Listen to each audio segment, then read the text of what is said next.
আজকে অনেকদিন পর আলহামদুলিল্লাহ আজকে একটু গ্যাস পাইছি। তাও আবার উঠছিলাম রাত্রে ভোর 4টার সময়, উঠে রান্নাবান্না শেষ করছি। করার পরে দেখি এখনো গ্যাস আছে। আমার ওই বাচ্চাদের জন্য আবার মাছটা সিদ্ধ করে ওদেরকে ভাত খাওয়াইছি। তারপরেও দেখি যে গ্যাস আছে। তখন ভাবলাম যে অনেক দিন হয়েছে গ্যাসের জন্য সকালবেলা নাস্তা খেতে পারি না। ওই দেখা যায় যে ওই যে ভোর রাত্রে উঠি রান্না করি, সেই খাবারে খাওয়া লাগে সকালে দুপুরে বিকালে যে সময় হোক, কারণ গ্যাস নেই, করার কিছু নেই।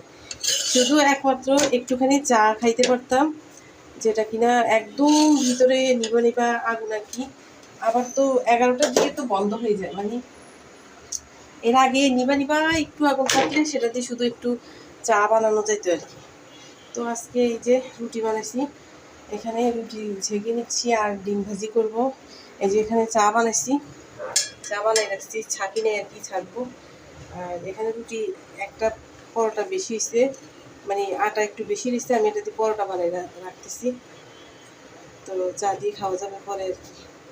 তো এই হয়েছে অবস্থা। আমি তো আসলে কালকে একটা খবরে দেখলাম যে মানে এই যে গ্যাস যে চলে মানে একেবারেই থাকে না, দেখা যায় 12টা 1টা বাজে আসে রাত্রে। তো এরকম অবস্থার জন্য আর কখনো এরকম হয় নাই। তো আমি ভাবলাম যে কি হয়েছে আল্লাহ জানে, দেশে কি গ্যাসের ক্রাইসিস দেখা দিছে নাকি, মানে গ্যাস কি আর ইউজ করতে পারবো না। পরে কালকে একটা খবরে দেখলাম যে ওই যে মানে হচ্ছে জ্বালানি মন্ত্রী বললো যে 72 ঘন্টা একদম গ্যাস থাকবে না আর কি। তখন বুঝলাম যে ও এই জন্যই মানে কি কি যেন ইয়া ঠিক করতেছে আর কি, গ্যাসের লাইন, তার কারণে গ্যাস থাকবে না, সেজন্য আর কি 72 ঘন্টা একেবারে টোটাল ইয়ে থাকবে না। তো বুঝলাম যে তাহলে আসবে গ্যাস কয়েকদিন আর কি, একটু সমস্যা ঠিক মানে গ্যাসের লাইনগুলো ঠিক করতেছে। তো সেটা দেখে তবু একটু নিস্তার পাইছি, নাহলে মনে মনে যে কি একটা টেনশন। ঢাকা শহর থেকে এখন আর কোনো মজা নেই, গ্যাস নাই, পানি নাই, বিদ্যুৎ নাই, মানে সব কিছুর সমস্যা। একদম এখন আর মজাই লাগে না ঢাকা শহর। তো যাই হোক, আলহামদুলিল্লাহ আজকে নাস্তা খাইতে পারবো। অনেক দিন পরে রুটি বানিয়েছি আজকে, তাই না? তো এখন এখন পর্যন্ত আছে গ্যাস, দেখা যাক কতক্ষণ থাকে। আর অবশ্য আমার এখন আর লাগবেও না, আমার সব রান্না হয়ে গেছে অলরেডি। আগে থেকে কুটাকাটা করে রাখছি। ভোর রাত্রে 4টা বাজে উঠছি, আমি 4টা বাজে উঠে শুরু করছি। তো এই পর্যন্ত আসছি আর কি। এখন নাস্তা খাওয়ার পরে তারপরে একটু যদি জিরাইতে পারি আর কি।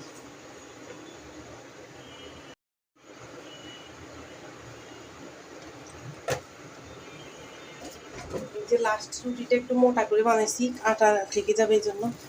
সেটাকে এখন আমি তেল দিয়ে এটাকে পরোটা বানিয়ে নেবো আর কি। এরকম পরোটা আমার ভালো লাগে চা দিয়ে খেতে। তো আমি এটা আমার জন্যই বানাইছি, আমি একটা রুটি আর একটা পরোটা খাবো। ওদেরকে ডিম ভাজি করে দিব আর রুটি দিয়ে ওরা খেয়ে নেবে।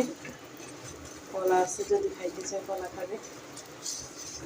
এই হয়েছে অবস্থা। গ্যাস থাকলে কত সুন্দর করে রান্না করা যায়। কালকে আমার কাজের খালাও বলতেছে আপা এমন মানে এমন সমস্যা, অন্যদের বাসায় যেই রান্না করে নিয়ে আসতে হয়, যাদের সিলিন্ডার আছে বা যারা আর কি গ্যাসের পাশাপাশি বাড়িওয়ালারা আছে না, থাকে না বিভিন্ন ইয়ে। তো এক বাড়িওয়ালা ওখানে কাজ করে, তো ওদের ওখান থেকে ভাত রান্না করে নিয়ে আসে, তরকারি রান্না করে নিয়ে আসে। গ্যাস আসলে না থাকলে কিচ্ছু করা যায় না।